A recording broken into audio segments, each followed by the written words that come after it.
The apple variety Annie Elizabeth this year has given a bumper crop after I made it go horizontal.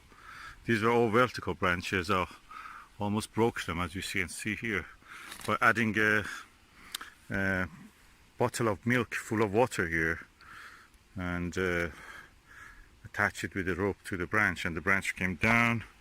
For 1 year it was like that, so the tree grew in this direction, and you can see how much fruit it has.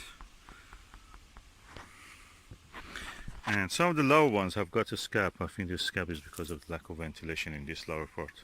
Some of them, we had a wet summer so far, not very much dry, colder than usual, but rest of them are on the height. They have good ventilation.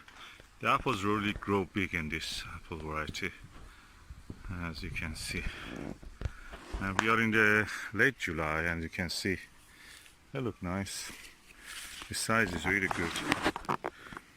Apple variety Annie Elizabeth.